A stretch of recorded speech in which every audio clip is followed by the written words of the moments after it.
Hello everyone, this is Refresh, and I am here to take a look at Magic the Gathering's Teferi Planeswalker deck from Dominaria. According to the back, it's for Teferi Timebender. It says, Teferi is a master of temporal magic. Use his powers to manipulate time and accelerate your deck to certain victory.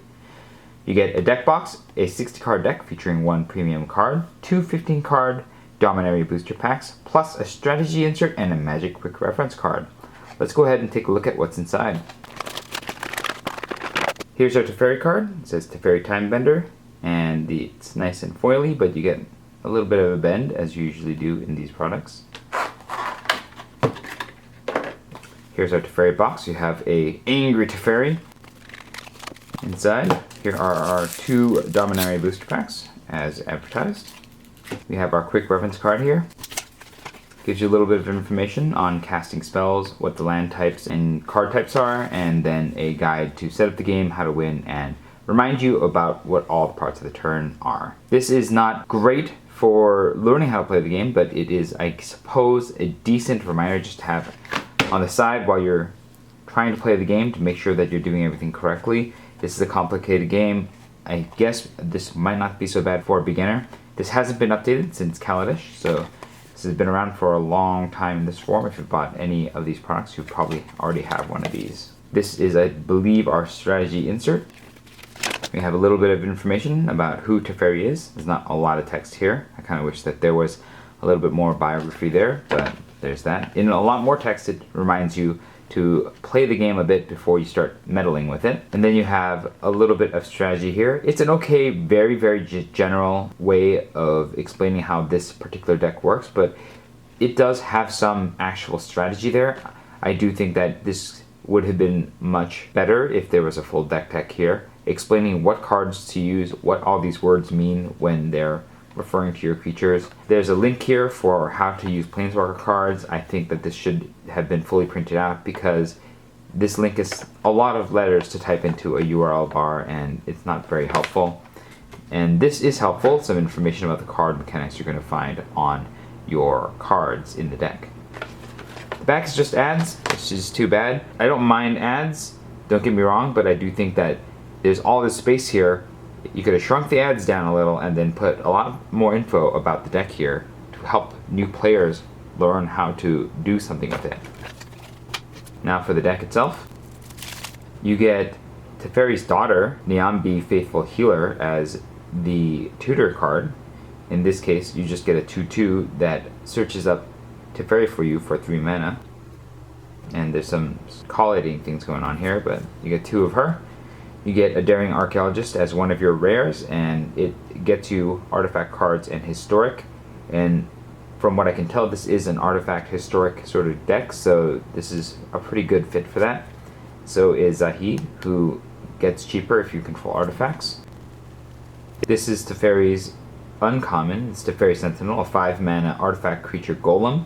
And it says, as long as you control a Teferi Planeswalker, Teferi Sentinel gets +4/+0.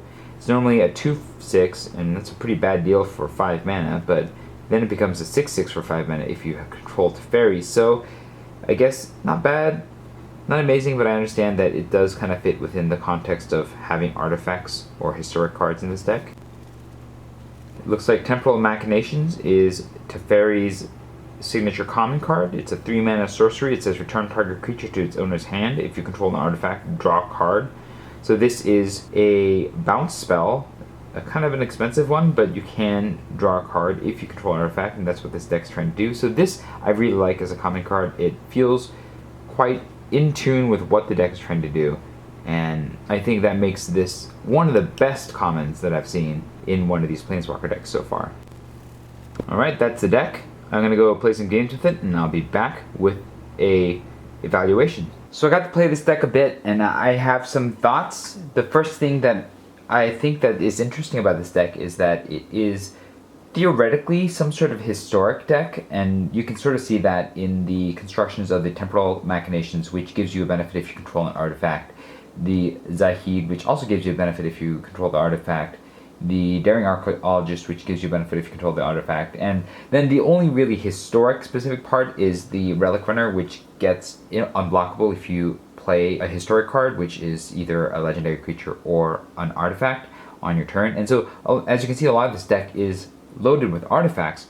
And Joyous Familiar is another payoff for your artifacts because it lets you play your artifacts, the handful of creatures that exist as your artifacts, for cheaper. And then the Daring Archaeologist is a big payoff because it gets stronger and stronger the more of those that you play. That said, it's kind of weird that this deck really functions a lot more like an aggressive deck than anything else. As you can see, there are 3 Knights of New Benalia, which are 3/1s for 2. And I think the idea of the deck is much more about getting in there and hitting as hard as you can, and then using the Temporal Machinations and Befuddles as a sort of tempo play as opposed to trying to win with it. And then maybe getting over the top with your flyers for the win. And so it's interesting because even though it is a historic deck and there are some mild payoffs for it, it doesn't actually feel very much like that's the point of the deck. There are times where I don't feel like the deck plays with itself very well, like certain cards like Teferi Sentinel, yes, it's a historic card and will trigger off those abilities, is very defensive for an aggressive deck and doesn't feel like it really belongs. Joyous Familiar, as nice as it is just a 2/2, and the discount that it gives on historic cards does affect a good number of these cards, but at the same time, like, it almost doesn't matter because you're really wanting to get in there and be aggressive with these cards as opposed to anything else. Tetsuko is a very strong inclusion that sort of shows what this deck's trying to do because it makes all of these 1x1 or 1x creatures unblockable and gets you in there. Nyambi is a kind of a weird creature because I don't quite understand what she's trying to do. She does get Teferi, which is great, but she's just a 2/2 for 3 that gets Teferi. And I think with a deck that wants to be this aggressive, maybe a 3/1 for 3 would have made more sense, or a 3/2 for 3, or something that really just hammers the point home this is trying to win quickly as opposed to being any sort of defensive controlling sort of deck. Teferi himself doesn't really play well into this theme, I think. And that's the weak spot, is that he doesn't really play historic aside from being a legendary himself. And he doesn't really play towards the idea of historics, even though he does untap artifacts, and all the artifacts in this are creatures. It doesn't seem like that's very strong. Getting life and drawing cards is nice, and will help you spew out more spells, but for the most part he feels a little bit detached from everything that's going on here. Also, the 3-drop slot is very, very packed, and I could do without the divinations and the befuddles when you have all these temporal machinations going on, and maybe create a little bit more diversity in the kinds of historic cards that you're trying to show off here. And I think that's the one thing that I wish this deck did a little bit better, was really play towards its historic themes and give us a bit more in the way of payoffs besides the rares. But as it is, I think that the deck is still pretty decent, and if you like being aggressive and you like playing a lot of artifacts, and then getting a little bit of benefit off of the fact that you're playing with these artifacts or occasionally other historic cards, then this might be a good pickup for you. Again, I wish that some of these cards were replaced with more legendaries, because that's one of the things about this set that was really fun, was that there was a legendary in every pack. And so if there were more legendaries besides just Tetsuko, Nyambi, Zahid, and Teferi, that might make this a bit more fun as far as decks go.